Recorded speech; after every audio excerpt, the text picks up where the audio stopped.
नमस्कार मित्रों, स्वागत है आपका इस यूट्यूब चैनल पे। ब्रेकिंग न्यूज़ है। ये खबर आप लोगों को कल रात में ही मिल गई थी, परंतु वीडियो बनाने से पहले कई मुद्दों को समझना होता है। सीधे वीडियो डाल देना ही केवल एकमात्र लक्ष्य नहीं होता है।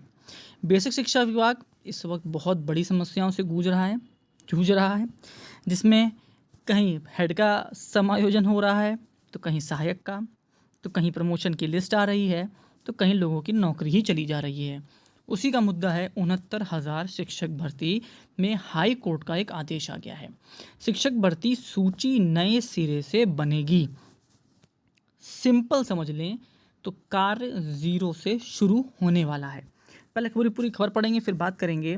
तो हाई कोर्ट की लखनऊ बेंच ने 69,000 सहायक शिक्षक भर्ती परीक्षा 2019 की 1 जून 2020 को जारी चयन सूची व 6,800 अभ्यर्थियों की 5 जनवरी 2022 की सूची को दरकिनार कर नए सिरे से चयन सूची बनाने के आदेश दिए हैं। न्यायालय ने इस संबंध में 13 मार्च 2023 के एकल पीठ के आदेश को संशोधित करते हुए यह भी निर्णय दिया है कि सामान्य श्रेणी के लिए निर्धारित मेरिट में आने पर आरक्षित वर्ग के अभ्यर्थी को सामान्य श्रेणी में ही माइग्रेट किया जाएगा।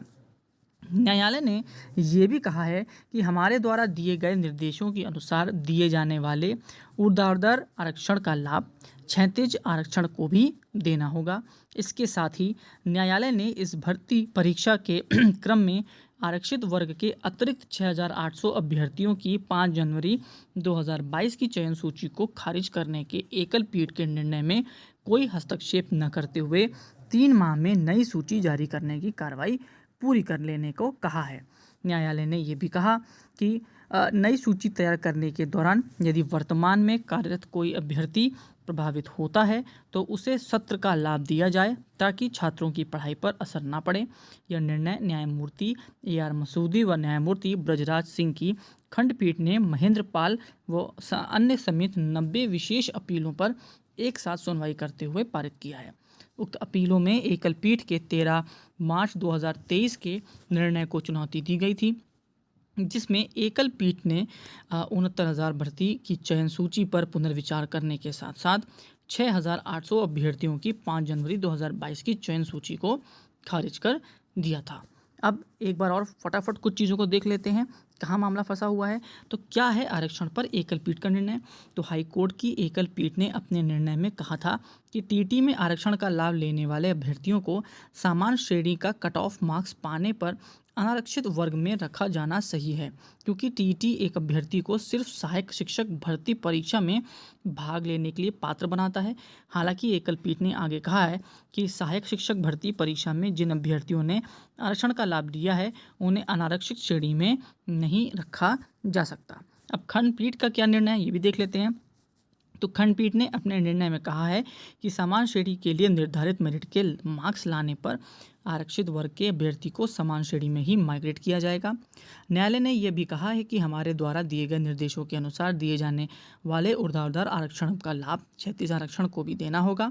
आरक्षण के संबंध में आरक्षण अधिनियम का धारा 3(6) सर्विस रूल्स 1981 के अपेंडिक्स 1 की नई सूची बनाते हुए पूर्णतः पालन किया जाए। और बेसिक शिक्षा विभाग क्या कहता है? तो माननीय न्यायालय के आदेश का विभाग अध्ययन कर रहा है, किसी भी युवा के भविष्य के साथ अन्याय नहीं होगा। अब ये पूरा आपने मैटर सुन लिया, वो पढ़ लिया, लेकिन अब इस पर थोड़ी समीक्षा हम लोग भी कर लेते हैं। सबसे पहली बात है वो है विभाग की एक बहुत बड़ी गलती क्या है? अगर आपके अधिकारियों को आरक्षण के सभी नियम पता हैं तो सूची बनाने में इतनी बड़ी गड़बड़ी क्यों हो रही है? दूसरा, यदि अगर आपके अधिकारियों को इस अधिनियम के बारे में, इस नियम के बारे में नहीं पता तो उनको उस पद पर बैठने का कोई हक नहीं है। दूसरी बात, साफ साफ कोर्ट ने कह दिया है कि ज़ीरो से शुरुआत करिए, पूरी नई चयन सूची बनाइए, 6,800 को अलग से कोई नियुक्ति पत्र नहीं दिया जाएगा। तीसरी बात जो कोर्ट ने बहुत ही कड़े शब्दों में ये कह दिया है कि जो आरक्षण का मुद्दा है उसमें चाहे क्षैतिज हो, मतलब वर्टिकल हॉरिजॉन्टल दोनों प्रकार से दिया जाएगा।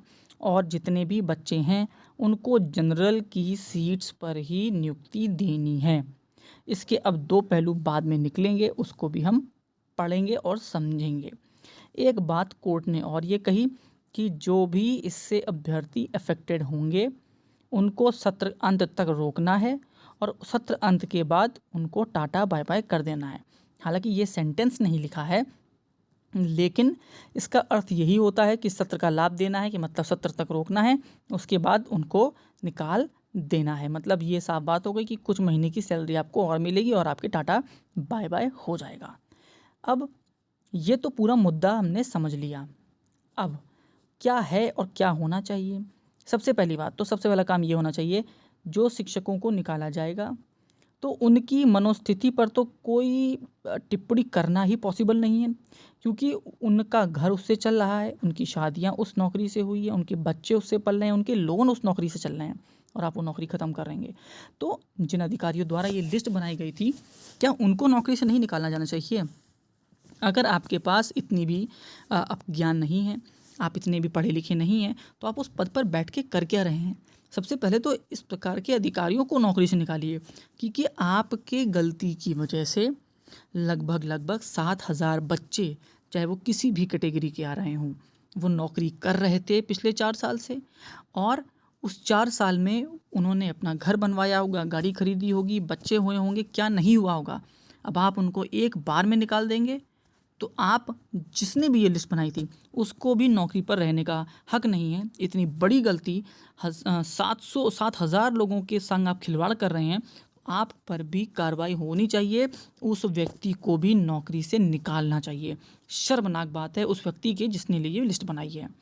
दूसरी बात कर लेते हैं कि अब इस मैटर का क्या होने वाला है। देखिए, फ़िलहाल सुनने में आ रहा है कि सरकार कोर्ट नहीं जा रही है। कुछ लोग कह रहे हैं कि सरकार कोर्ट जा सकती है क्योंकि बैठकें हो रही हैं, सीएम योगी ने बैठक बुलाई है। लेकिन अमिताभ अग्निहोत्री, जो कि एक बहुत जाने माने पत्रकार हैं, उनके द्वारा एक ट्वीट किया गया था जिसमें ये लिखा हुआ है कि सरकार नहीं जाएगी। अब देखते हैं कि ये सीएम जी की बैठक के बाद क्या नया निर्णय लिया जाता है। लेकिन अगर हम अमिताभ अग्निहोत्री जी की बात को मानें तो ये बहुत बड़ा डिसीज़न होने वाला है। पूरी की पूरी चयन सूची फिर से बनाई जाएगी, ज़ीरो से शुरुआत की जाएगी, सभी लोगों की जो जगह है वो खिसकेगी, खासकर जनरल कैटेगरी के लिए।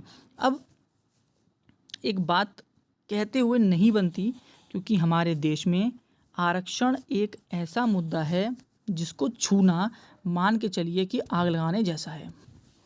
इस मुद्दे पर कोई भी व्यक्ति बोले, कोई भी पार्टी बोले, कोई भी चैनल के द्वारा बोला जाए या शायद मेरे द्वारा बोला जाए, ये मुद्दा ऐसा है कि जिस पर मामला सिर्फ भड़कता है, लेकिन कभी भी इस मैटर पे एक तर्क संगत बातें या फिर प्रैक्टिकल बातें कभी नहीं हो पाती। क्योंकि आरक्षण शायद, मतलब इसका क्या होता है कि रिज़र्व, किसी को थोड़ा सा आगे बढ़ा देना, और उम्मीद है कि समय आने पर इसमें बदलाव होंगे और शायद आरक्षण उनको मिले जो वाकई में गरीब हैं, जो पिछड़े हैं। देखिए, जाति पिछड़ी जो थी वो काफ़ी हद तक अब बदलाव हुआ है। आज भी बहुत से जनरल कैटेगरी के लोग भी बहुत गरीब हैं, क्योंकि आप गांव में अगर आप जाइए, जैसे गांव की नौकरी है हम लोग देखते हैं, तो बहुत जनरल कैटेगरी के लोग भी गरीब हैं, ओबीसी कैटेगरी के भी लोग बहुत गरीब हैं और एससी एसटी कैटेगरी के भी लोग बहुत गरीब हैं। तो शायद गरीब को आरक्षण मिले ताकि सब आगे बढ़ें, लेकिन जो आगे बढ़ चुका है उसमें बदलाव होने चाहिए। लेकिन ये टॉपिक ऐसा है जिस पर पार पाना बहुत कठिन है, और शायद सरकारें इसको छूना भी नहीं चाहेंगी, क्योंकि कोई सरकार अपनी सरकार खोना नहीं चाहती है। तो जितने भी जनरल कैटेगरी वाले हैं जिनकी लो मेरिट रही है, उनके लिए बहुत काला दिन है, बहुत डर का दिन है। उनके जो चूल्हे हैं, जो घर है, वो टूटने वाले हैं एक तरीके से, क्योंकि उनकी शादी ब्याह इस नौकरी के नाम पर हुई है, उनके लोन इस नाम पर चल रहे हैं, और अगर वो नौकरी नहीं होगी तो समाज में वो कैसे और कहाँ जाएंगे और कैसे बैठेंगे, उनके दिल से आप पूछ सकते हैं। स्थिति बहुत ख़राब है। अपने मित्रों को इस स्थिति में देखना, चाहे वो किसी भी कैटेगरी का हो, चाहे वो जनरल हो, एससी हो, एसटी हो, ओबीसी हो, लेकिन अगर किसी की भी नौकरी आप 4 साल बाद छीन लेते हैं तो उसकी मनोस्थिति क्या होगी, इसका अंदाज़ा लगाना भी पॉसिबल नहीं है। जो केस करने वाले हों, चाहे पार्टी अगेंस्ट की हो और चाहे पार्टी फेवर वाली हो, लेकिन जिनको भी नौकरी से निकाला जाएगा उनके लिए बहुत ख़राब दिन होगा। और एक बात, गलती किसी और की और भरेगा कोई और। लिस्ट बनाई किसी और ने और निकाला जाएगा कोई और। आप उनको मत दिखाते सपने, आप उनको तभी बाहर कर देते, उनकी नियुक्ति ना होती, उनको इतनी अच्छी सैलरी ना मिलती और उनकी शादियां इस नाम पर ना होती कि भाई सरकारी मास्टर है लड़का, तो शायद उनकी ज़िंदगी कहीं और आगे बढ़ चुकी होती। लेकिन अब आप ऐसे स्थिति में आके उसको छोड़ेंगे जहाँ से उसके लिए कोई भी वापस जाने का रास्ता नहीं होना। अब देखने वाली बात यह है, जो टीम है, चाहे वो नाम किसी का भी नहीं लूँगा, सबके पोस्ट पढ़े मैंने, सब कह रहे हैं कि धैर्य रखिए, पहले सरकार का स्टेप देखते हैं कि सरकार क्या करने वाली है, क्या सरकार इसी को मानेगी या सरकार सुप्रीम कोर्ट जाएगी। अगर सुप्रीम कोर्ट जाती है तो साथ में लड़ा जाएगा और अगर सुप्रीम कोर्ट नहीं जाती है तो अकेले लड़ा जाएगा। लेकिन मान के चलिए 80% तो ये मामला सुप्रीम कोर्ट जाएगा ही जाएगा। कोई ना कोई पक्ष तो इसको लेकर जाएगा, चाहे वो सरकार का पक्ष हो या फिर वो जनरल के बच्चे जो इससे अफेक्ट होने वाले हैं, या फिर एक बात मान के चलिएगा, जो ये क्रीमी लेयर के जो बच्चे मतलब जो आएंगे ओबीसी वर्ग के बच्चे ऊपर या SC ST वर्ग के बच्चे जो जनरल कैटेगरी में आएंगे, तो अभी मान के चलिए कुछ ना कुछ बदलाव ओबीसी वर्ग की सीटों में भी होगा।